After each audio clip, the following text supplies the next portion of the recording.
abandonar la fe cristiana o por lo menos vivirla en secreto para no sufrir los espectáculos, las burlas, los abandonos que hasta ese momento habían vivido debido a la fe. Ellos es muy seguro que hayan sido judíos convertidos, así que la tentación más fuerte era volver a su religión anterior y renunciar al Señor Jesús. Cada uno de los casos entonces que propone el apóstol en este capítulo es una manera de animarlos a ellos a que no han sido los únicos en pasar por ese tipo de pruebas, sino que esas pruebas las han vivido otros santos desde el Antiguo Testamento. Y nos ha ido llevando desde Génesis y hoy vamos a estar viendo hasta Samuel. Desde Génesis empezó con Abel, pasó por Éxodo mostrándonos a Amram y Jocabed, pasó por Josué mostrándonos a Rahab, ¿cierto? Y hoy entramos al libro de Jueces. Todo esto lo está haciendo el autor casi como en un orden para que veamos página por página cómo hay ejemplos de fe genuina que persevera hasta el fin. En el versículo 32 dice, ¿qué más diré? El tiempo me faltaría para, ¿sí? Hermano, por falta de tiempo, por falta de espacio, el autor se abstiene de contar el testimonio de otros santos. Parece como si él se conformara con solo mencionarlos. Claro, han pasado por lo menos unos 31 versículos mencionándonos algunos ejemplos destacables para él. Y por eso él dice, ¿qué más diré?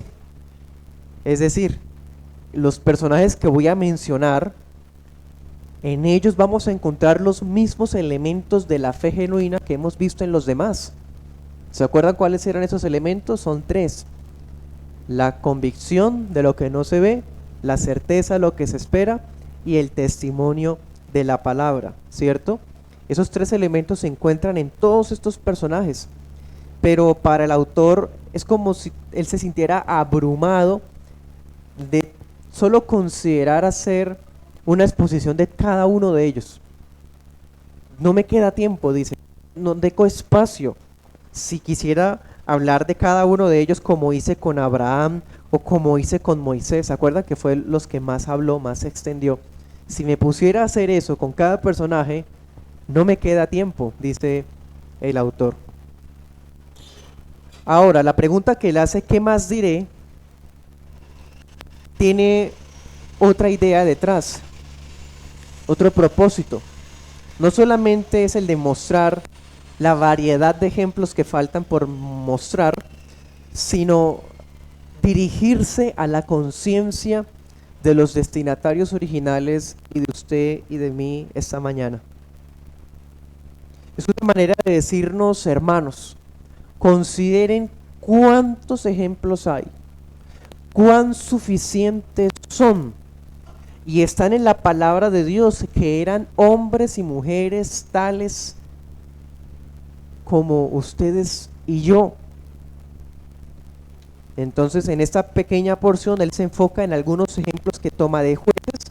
Ese va a ser el primer punto, en el libro de Jueces, y el segundo punto será en el libro de Samuel. Bueno, como saben, en el primer punto veremos a Gedeón, a Barak, a Sansón y a Jefté. Los 4 son tomados del libro de Jueces, y del libro de Samuel él toma 2 ejemplos, David y Samuel. Hermanos, de pronto me pase lo mismo, pues me faltaría el tiempo. ¿Qué tal me pase igual? Trataré de avanzar.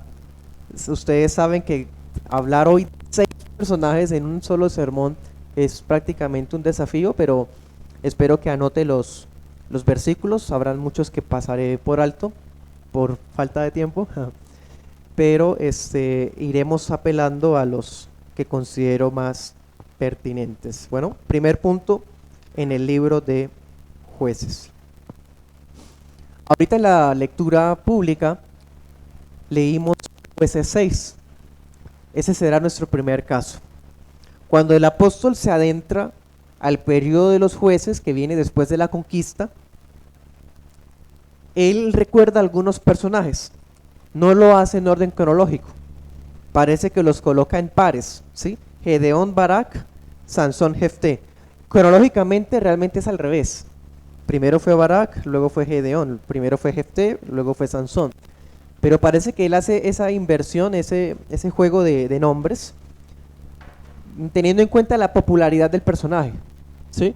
Si le preguntara a su merced acerca de jueces de la Biblia, seguro que usted se acordará de Sansón, o incluso si ha leído más, Gedeón. Pero es menos probable que sea popular, por ejemplo, un Barak o un Jefté. Entonces por eso él invierte el orden de esa manera. Entonces él va a mostrarnos que el libro de Jueces, si usted ha leído ese libro, sabe, ese periodo estuvo marcado por el miedo, por la apostasía. Era un ciclo vicioso de clamar a Dios, arrepentirse, pecar, ser liberados. Pecar, clamar a Dios, arrepentirse. O sea, era un ciclo vicioso donde el pueblo se apartaba de Dios cada generación prácticamente. Entonces, debido a su pecado, Dios los entregaba a ejércitos enemigos que los oprimían terriblemente, y ellos volvían al Señor en arrepentimiento. Entonces Dios les levantaba un guerrero, caudillo, que hiciera las veces de juez para la nación.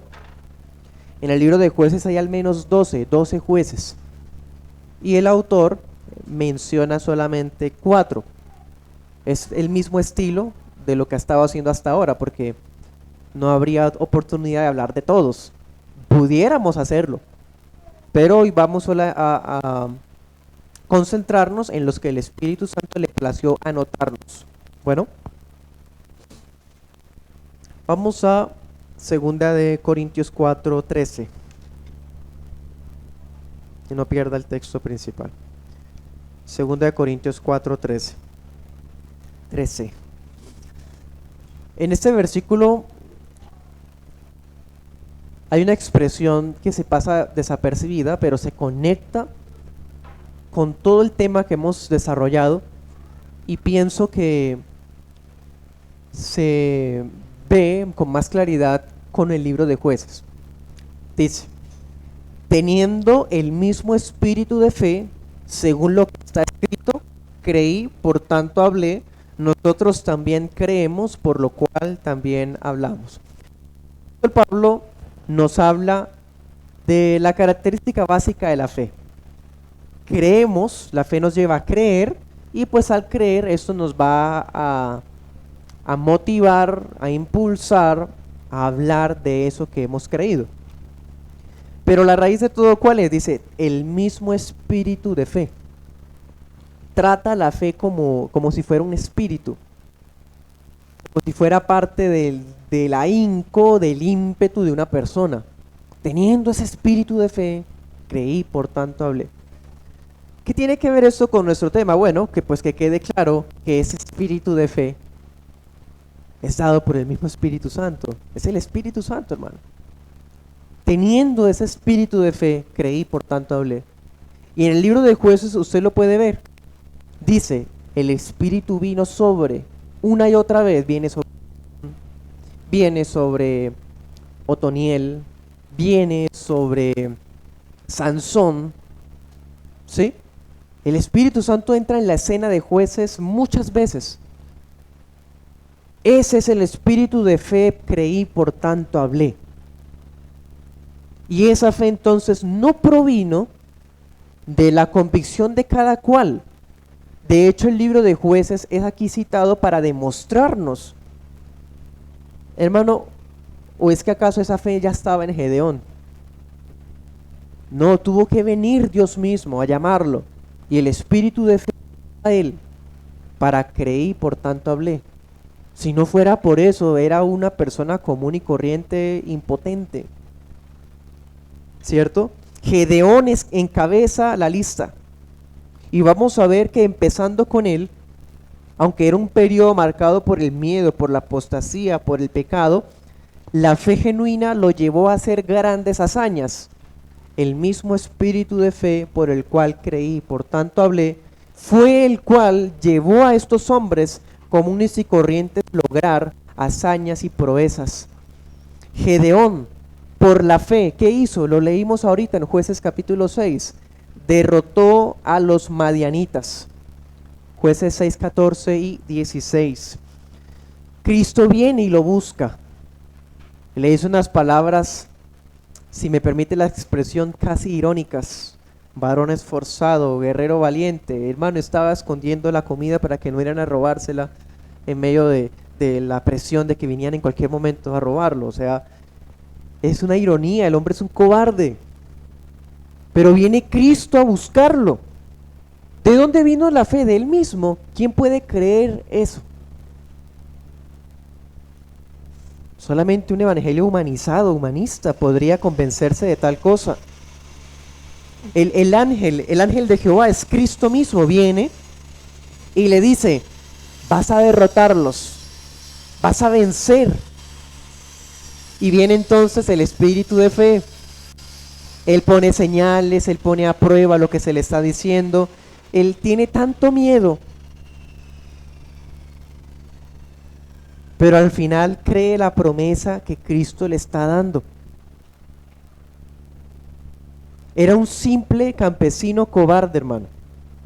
Más todavía, versículos 11 y 15, allá de Jueces 6, era el hijo menor de una familia pobre. Dese cuenta los ejemplos que está colocando el Espíritu Santo. Adrede, diseñados perfectamente para mostrarnos que eran como usted y como yo. No eran superhéroes, hermano. Héroes de la fe, no eran eso. Pero por medio de ellos, Dios liberó a la nación. ¿Se acuerdan lo que decía el autor de Hebreos? Quienes por la fe conquistaron reinos, hicieron justicia, obtuvieron promesas. Bueno, Gedeón obtuvo promesa. Cerraron bocas de leones, apagaron la violencia del fuego, escaparon del filo de la espada. Siendo débiles, fueron hechos fuertes, se hicieron poderosos en la guerra, pusieron en fuga a ejércitos extranjeros. Esto se cumple en Gedeón. Fue hecho fuerte en la batalla. Ese cobarde se volvió fuerte. Ese cobarde echó a correr ejércitos extranjeros. Ese cobarde, Jueces 7, 21 al 22, hizo huir a reyes. Jueces 8, 12, hizo escapar a reyes opulentos, llenos de collares, anillos, cosas de oro. Bueno, ellos escaparon huyendo de ese campesino cobarde, que solamente fue capaz porque creí, por tanto hablé, gracias al mismo espíritu de fe. Jueces 8, 10, 19 y 21, cuando dice, hicieron justicia, Gedeón también hizo justicia. Ahí dice que él vengó la sangre de sus familiares asesinados, acabando con esos reyes de Madián. Ahorita que leímos Jueces 6, vimos que no era solo Madián, eran otros reinos más. Era una confederación enorme. Pero se convirtió en un juez. El menor de la familia, que estaba por allá barriendo rápido antes de que vinieran a robarlo, ese se convirtió en el juez de Israel.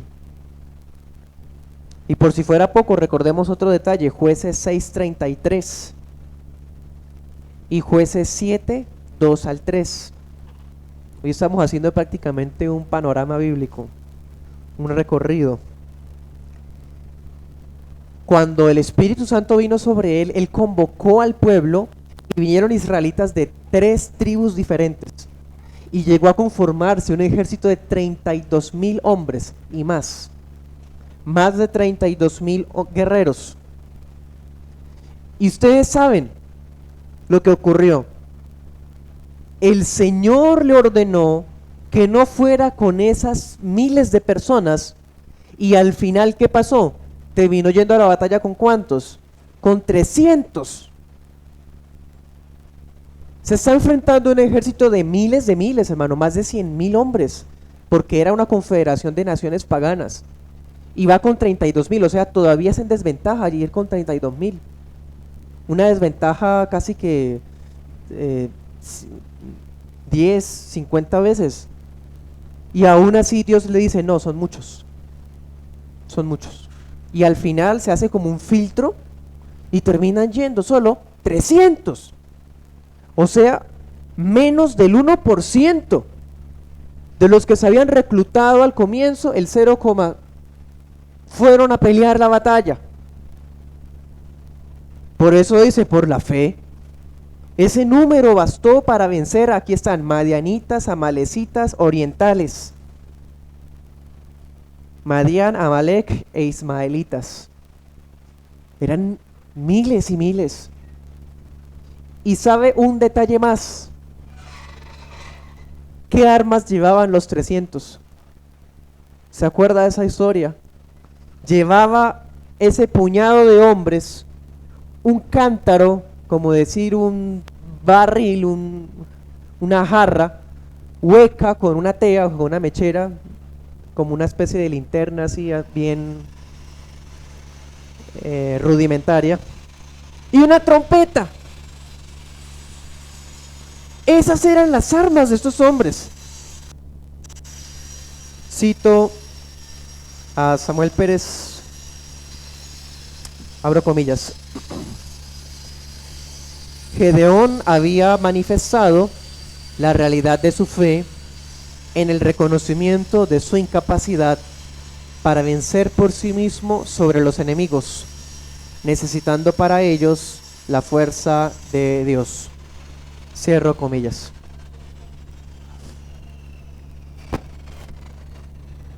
$300 hombres, menos del 1% reclutados, y van armados con un cántaro, una trompeta.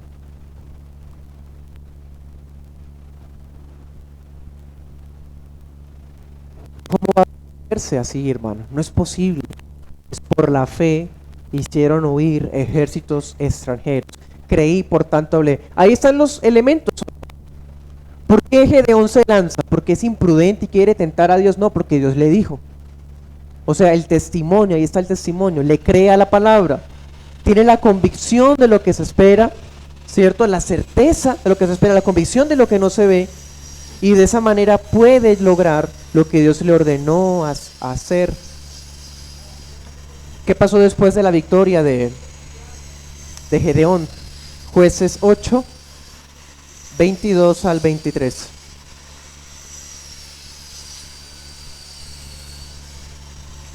Cuando los israelitas ven la victoria a manos de Gedeón, quedan tan asombrados, porque sí que fue un milagro, que le proponen ser el rey de Israel. Vean que ya desde antes querían rey a su manera. ¿Y qué es lo que dice Gedeón? Gedeón les dice: no puedo ser, ni mis hijos tampoco, su rey, porque el único Señor y Rey de ustedes es Jehová, el Señor. La nación no era estatus o no hubo iniciativa de él, porque fue todo por medio de la fe. ¿Se dan cuenta? Entonces aquí estamos viendo este tan hermoso, tan real, tan humano. Veamos el siguiente, Barak. Recordemos a este personaje poco conocido.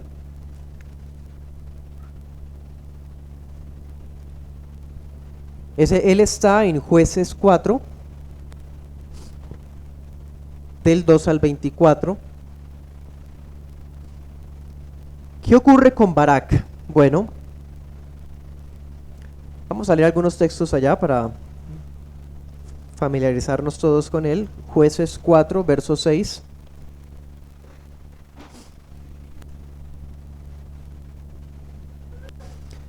Aquí nos cuenta la historia que Débora, una profeta de ese entonces, una profetisa, manda llamar a Barak, hijo de Abinoam, de Sedes de Neftalí, y le dijo: está ordenado el Señor, Dios de Israel, ve, marcha al monte Tabor, lleva contigo 10,000 hombres de los hijos de Neftalí y de Zabulón, y yo atraeré hacia ti a Sísara, comandante del ejército de Jabín, con sus carros y sus muchas tropas, hacia el torrente Sisón, y lo entregaré en tus manos.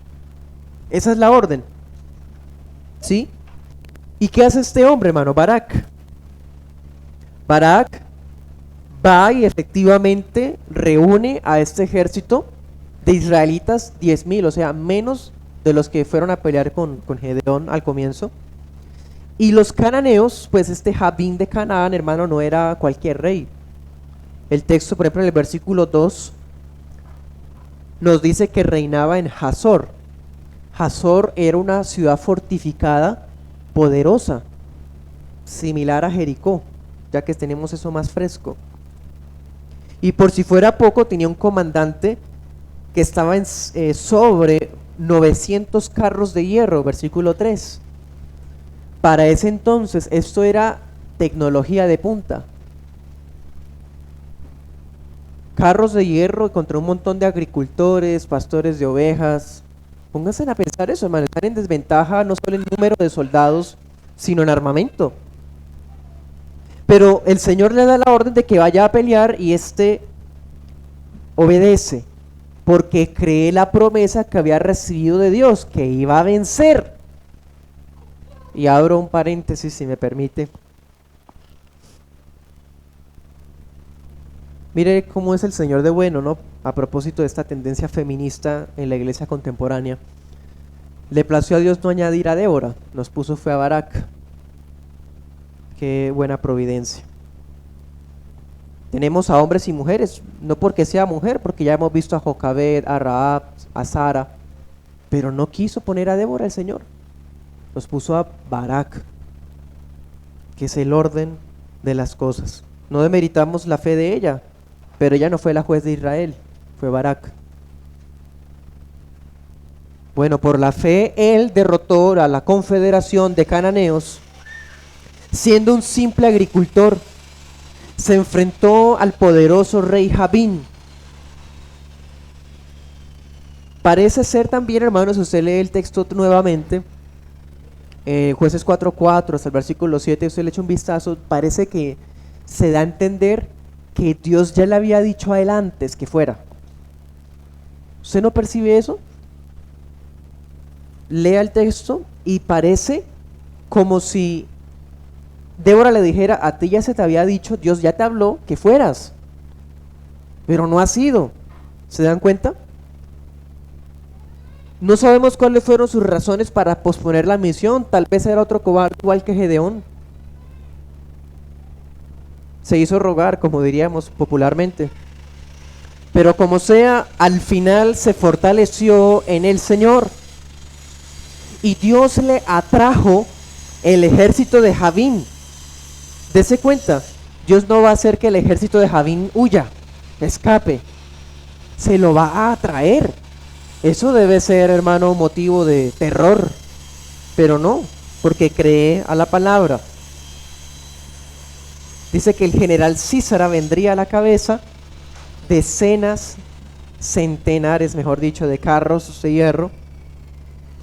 En últimas, Barak se convirtió en juez de Israel y logró vencer a Císara y a Jabín. Y el país gozó de 40 años de tranquilidad. Jueces 5:31. ¿Sí? Cito a Bruce, doctor del siglo pasado, abro comillas, dice: cuando Débora le dijo que la expedición que estaba dirigiendo no sería para su propio honor, ¿se acuerdan? Porque la victoria se le iba a dar a través de una mujer, debido pues a que postergó su misión. Dice, no por ello dejó de dirigirla. No era su propio honor lo que buscaba, sino el triunfo de Yahvé y de su pueblo. Igual que Gedeón, Barak no buscaba su propia popularidad o fama. Débora le dijo, ¿me estás diciendo que vas a ir a la batalla siempre que yo te acompañe? Bueno, entonces sepas que la victoria va a ser dada por una mujer. Que para ese entonces era un detalle humillante para el ejército derrotado. Y Barak no dice, no, entonces no voy, porque yo voy a ir a pelear, yo soy el que va a liderar, entonces no voy. No, hermano, porque a él no le interesaba la promoción de sí mismo. Y acata la orden y va y batalla contra Jabín. Bueno, sigamos adelante. El siguiente personaje es Sansón y Jefté. De estos dos podemos tener un poco más de información. En cuanto a Sansón, hermanos, si usted mira Jueces 5, 14 al 19, tenemos varios detalles muy especiales. El Espíritu Santo también vino sobre Sansón y le dio fuerza sobrehumana para romper un mimbre, unas cuerdas con las cuales lo habían atado. Y luego de romper esas cuerdas, siendo un hombre común y corriente, venció a decenas de filisteos. ¿Sí? Luego clama a Dios porque tiene sed. O sea, es un hombre que sabe que Dios está en control en la batalla. Y cuando clama a Dios porque tiene sed después de haber vencido, de repente Dios le da agua de una roca. Es un hombre de fe. En Jueces 14 le tapa la boca a un león, como dice el autor. Hizo justicia en Israel por 20 años. Derrotó a los filisteos varias veces. Y al final de sus días, en Jueces 16-27, sabemos que pues por su pecado, él termina en una situación bastante bochornosa. Está rodeado de burlas, de humillaciones, pero ocurre algo con él, como dice el autor de Hebreos, sacó fuerzas de la debilidad y derribó la casa en la que mató a cientos de enemigos. Hasta el final de sus días, Sansón tenía la convicción de su llamado, de su misión y de la realidad de Dios. Tenemos el caso de Jefté, Jueces 11, del 1 al 33. Es el último personaje del libro de Jueces en ser recordado por el apóstol. Y aunque era un hijo bastardo, como ya sabemos, de la tribu de Manasés, tuvo la misma clase de fe que tuvieron los anteriores personajes. ¿Qué hizo Jefté? Derrotó a los amonitas, hizo justicia también para la nación. Y hay algo especial de este personaje que quiero resaltar. Usted mira Jueces 11 del 14 al 33, y cuando se enfrenta a los amonitas, él les cita la palabra, les cita la ley de Dios para mostrarles que Israel tenía el derecho de la tierra prometida. Es algo muy interesante de este personaje. Quizás en comparación a todos los demás es el único en citar la palabra para defender su derecho y evitar la guerra. Pero como Amón no quiso ceder, él salió a la batalla y el Espíritu Santo vino sobre él. ¿Se dan cuenta? Entonces aquí tenemos el primer punto, los 4 personajes que el Espíritu Santo quiso mostrarnos como ejemplos. Y ahora pasemos al segundo punto, aprovechando el tiempo que nos queda. Segundo punto en el libro de Samuel.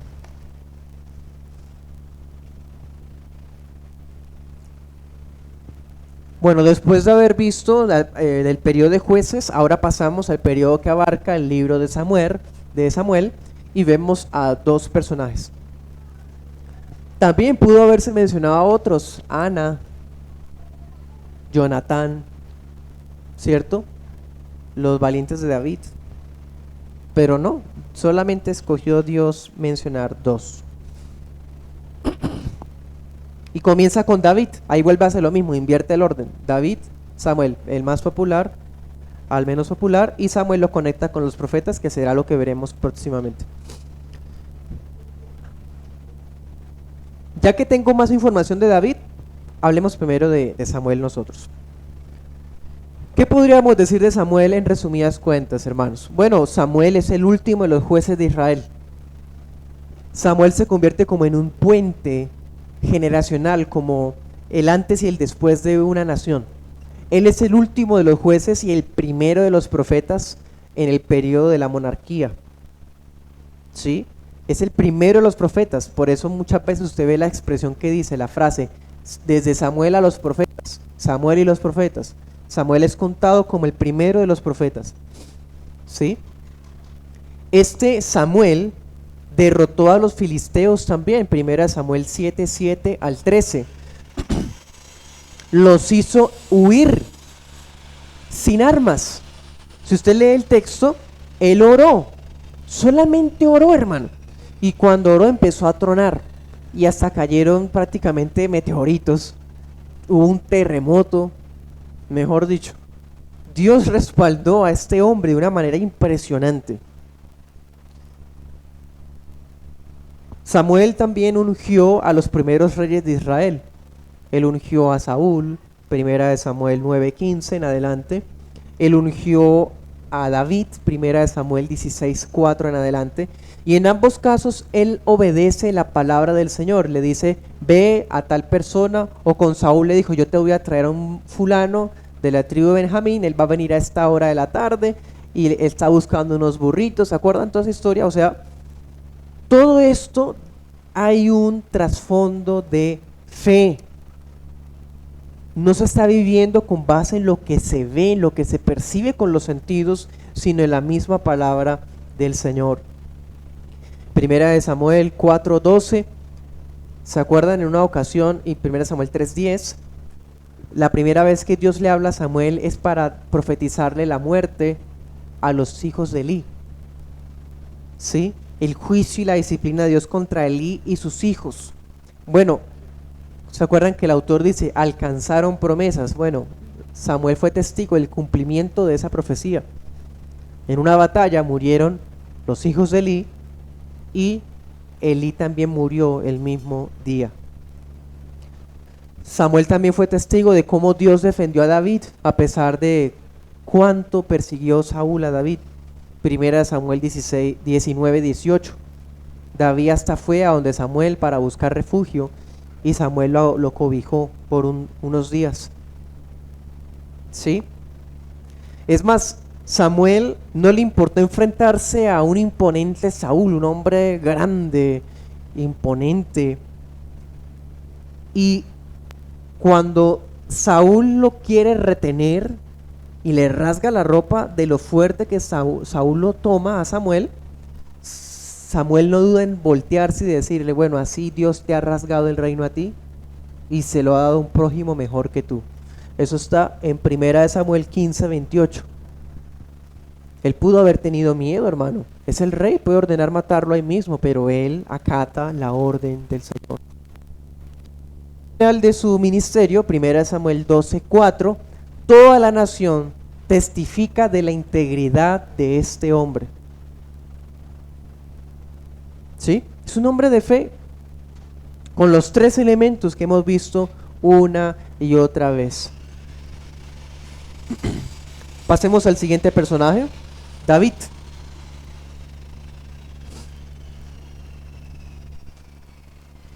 Y con ese personaje, permítame volver a leer Hebreos 11. Dice, quienes por la fe conquistaron reinos, hicieron justicia, obtuvieron promesas, cerraron bocas de leones, apagaron la violencia del fuego, escaparon del filo de la espada, siendo débiles fueron hechos fuertes, se hicieron poderosos en la guerra, pusieron en fuga a ejércitos extranjeros. En David se cumple bastantes de estas líneas, hermanos. Empezando con esta, Primera de Samuel 17:34.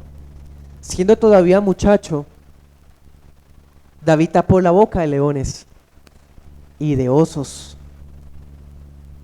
Y eso le sirvió como experiencia para el día cuando se enfrentó a Goliat. Y todos sabemos esa escena llena de fe genuina.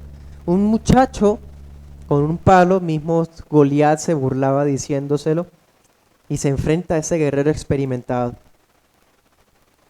Ahí podemos ver cuando dice evitaron filo de espada. Tenemos varios casos en los que David logró esto por medio de la fe. Por ejemplo, Primera de Samuel 17:42. Cuando viene un demonio a atormentar a Saúl, toma la lanza, se la lanza a David, David la esquiva. Y así ustedes saben, 1 Samuel 18, 1 Samuel 24, Saúl persiguió a David muchas veces, pero por la fe evitó el filo de espada. Una fe que lo llevó a escapar justo a tiempo de las amenazas de ese hombre impío que era Saúl. Es más, una vez David tuvo la oportunidad de matar a Saúl, 1 Samuel 24:3. Bueno, realmente fueron 2 veces, pero quiero destacar esta, porque él confiesa que sabe que Dios mismo le va a hacer justicia, que él no tiene que defenderse con su propia mano, sino que Dios mismo iba a acabar con Saúl. Y así fue, evitó filo de espada.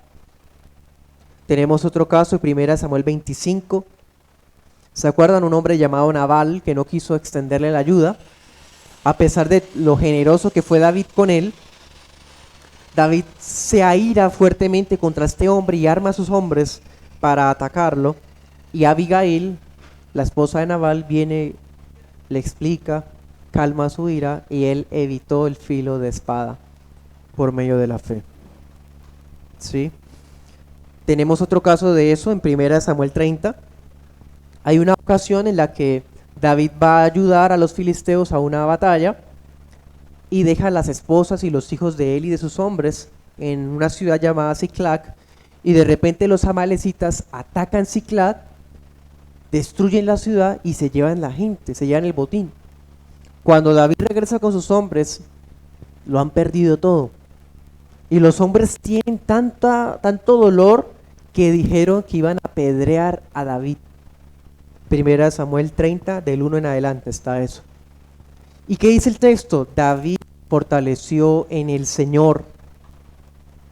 Y va y recupera el botín, recupera a los prisioneros, porque mantuvo su confianza en el Señor. Y derrotó a los amalecitas. ¿Sí? Evitó entonces así el filo de espada, la amenaza de muerte. En David encontramos más detalles, hermanos. Cuando dice, conquistaron reinos. David recibió el reino de Israel. No tenía ninguna experiencia política. Siempre fue un guerrero nada más.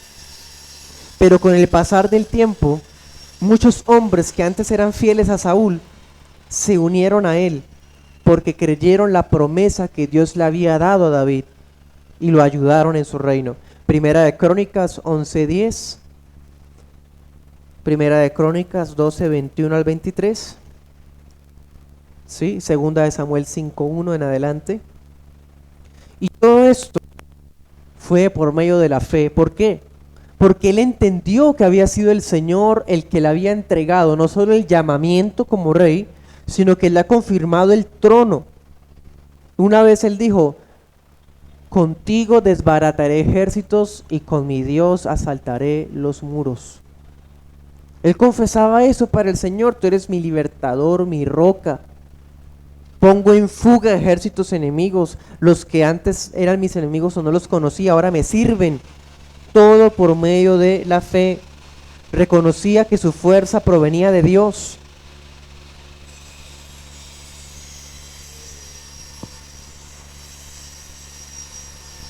Primera de Samuel 23. David derrotó a los filisteos varias veces también, a los amalecitas, a los jebuseos, venció a Moab, a Soba, a Siria, a Amón, a Edom, conquistó reinos por medio de la fe.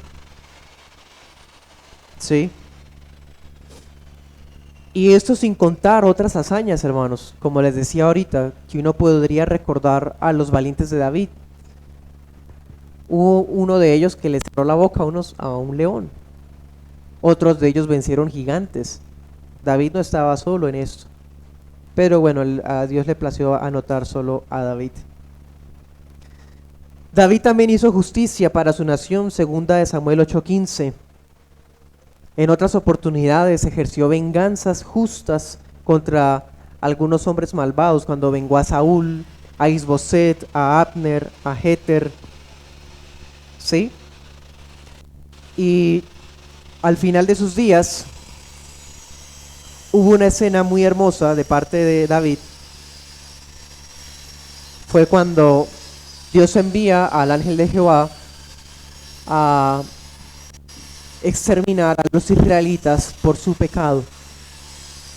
Y David clama a Dios y le dice: yo prefiero caer en tus manos, porque muchas son tus misericordias, y no caer en las manos de los hombres. Y hace un holocausto, y ese holocausto, hermano, hace que ese ángel detenga su espada y la pestilencia se detenga. Cuando dice el texto, por la fe alcanzaron promesas, David también alcanzó promesas. A él se le dijo, 2 Samuel 7, 11 al 13, que sus hijos iban a ocupar su trono. David vivió para ver eso. Pocos reyes, quizás el otro rey que haya testificado eso habrá sido Usías, pero era porque estaba enfermo. Pero ¿cuándo se daba, hermano, que un rey viera a su heredero, sino hasta después de morir? David vio a su hijo Salomón sentarse en su trono, viendo cómo se cumplía la promesa del Señor. Entonces, ¿se dan cuenta? Estos 6 personajes, hermanos, a pesar de las providencias que hoy afrontamos, del ruido y demás, en ellos pudimos ver la fe genuina en acción. Y para terminar, permítame compartirles 4 aplicaciones. La primera aplicación. El autor de Hebreos solamente quería mencionarlos, pero nosotros nos extendimos recordando algunas de las escenas que de pronto estuvieron en la mente del autor inspirado cuando mencionaba a estos hombres. Recordamos las hazañas detrás de hombres como Barak hasta David, pero dense cuenta que aquí la intención no es hablar de ellos como para deslumbrarnos de sus actos o profundizar en cada personaje, sino dar por hecho que la vida de ellos era prueba de que la fe brinda la certeza y la convicción para perseverar. Hombres diferentes unos de otros, pero muy similares a nosotros, ¿sí? Todos ellos confiaron en el testimonio de Dios, usaron la palabra de Dios como fundamento para cobrar fuerza y valentía cuando eso no había en ellos.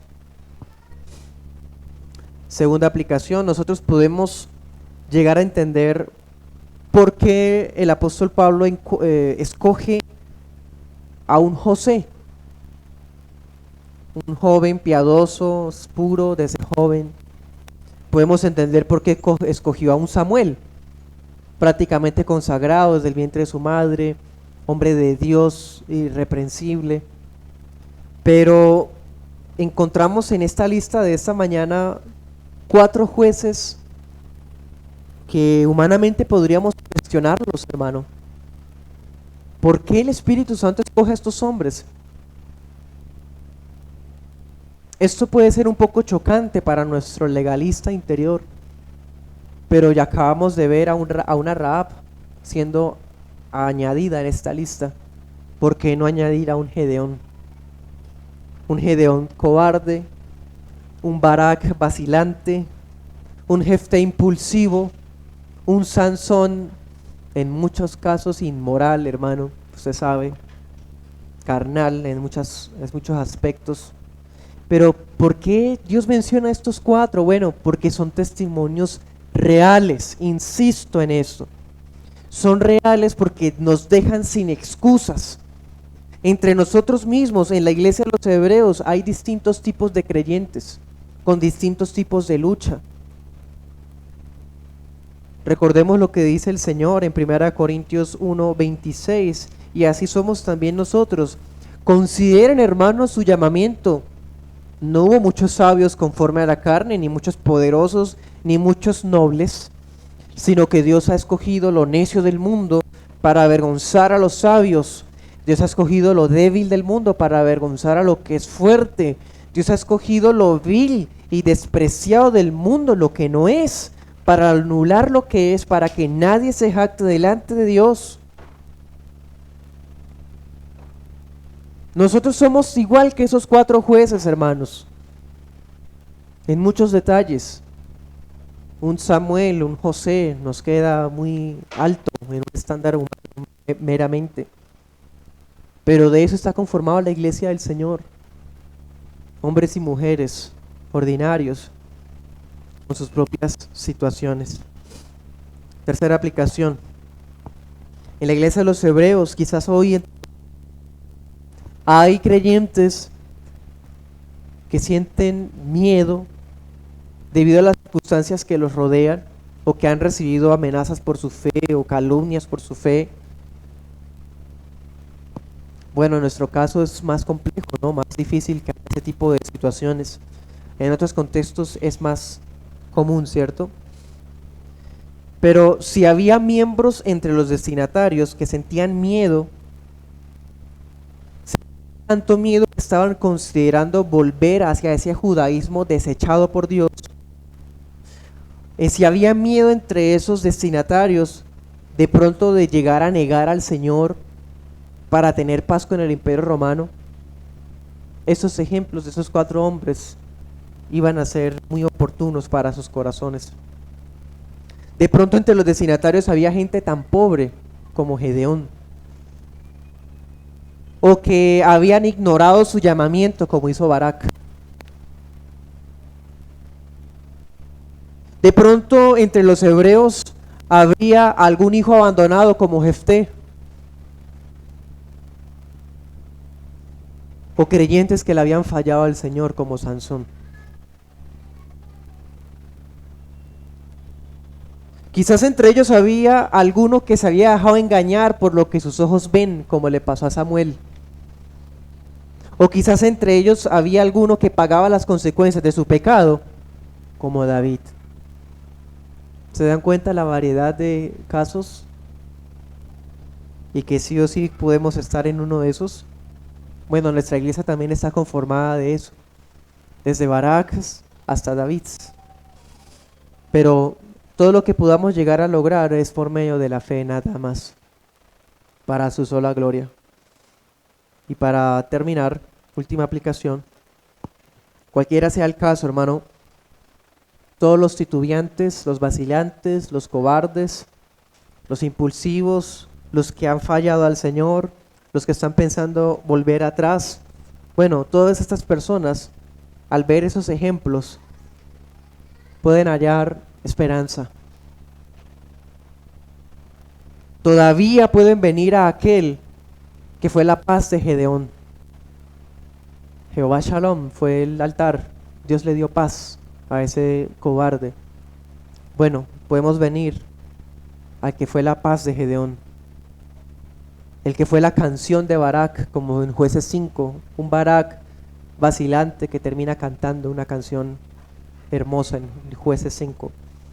Podemos venir ante aquel que fue la fuerza de Sansón, porque no era su cabello ni sus músculos, era solo la fe, el mismo espíritu de fe. Podemos venir a aquel que fue la pureza de Samuel, que fue la confianza de Jefté, o la gloria de David. En él, hermano.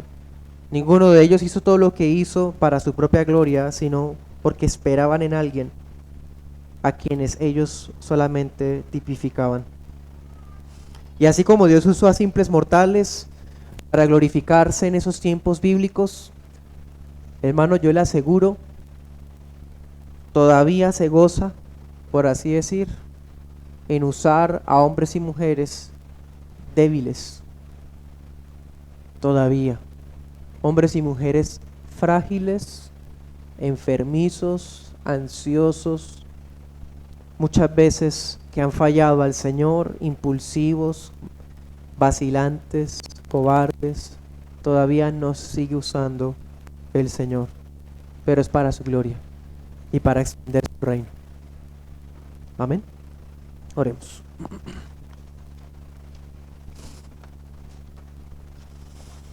Te damos gracias, oh Dios Santo, por tu palabra. Vemos estos 4 personajes más los 2 personajes en el libro de Samuel, hombres como nosotros, Señor, llenos también de defectos, de temores, que tuvieron que afrontar distintas circunstancias. Estos casos bíblicos fueron de ánimo para una iglesia desanimada, Señor. Que a nosotros estos casos también nos sirvan como una inspiración, no como quienes se admiran de todo lo que ellos lograron, sino como aquellos que al ver a estos personajes ven que también nosotros podemos alcanzar muchas cosas, pero solo por tu fe, Señor, la fe que tú nos regalaste. Ese es el mismo espíritu de fe por el cual creemos y por el cual hablamos. Danos, oh Dios, esa paz, esa confianza, esa pureza, esa santidad que hubo en estos hombres, porque al final fue por la fe que conquistaron reinos, hicieron justicia, vieron tus promesas cumplidas, cerraron bocas de leones, apagaron fuegos, escaparon de filos de espada. Aunque ellos mismos eran débiles, tú los fortaleciste, se hicieron poderosos y pusieron en fuga a centenares, a miles de ejércitos. Así también puedes hacer con nosotros, Señor. Oramos por aquellos entre nosotros que no han nacido de nuevo, aquellos que nos visitan, oh Dios, para que se den cuenta que ellos sin la fe son absolutamente nada. Sin la fe no pueden lograr nada de esto, nada de esto. Al contrario, se van a quedar en su condición de cobardes, de pecadores, de impulsivos, porque solamente es por medio de la fe que hombres comunes y corrientes pueden llegar a hacer estas hazañas, Señor. Nosotros, aunque no vamos a hacer hazañas militares como si fuéramos soldados o guerreros, hay otro tipo de hazañas que todavía podemos lograr por tu gracia en nuestra lucha contra el enemigo, contra el pecado, contra la mundanalidad. Permítenos ese tipo de proezas, Señor, de arrebatarles las almas al hombre fuerte que ya está atado y traerlas para ti, Señor, de proclamar tu evangelio, de servirte en integridad, de, Señor, ser partes activas y santas de una iglesia viva. Y así, Señor, es como conquistamos reinos y ponemos en fuga ejércitos enemigos. Permítenos perseverar aferrados a ti, cualquiera sea la providencia que nos permitas afrontar. En el nombre de Jesús, amén y amén.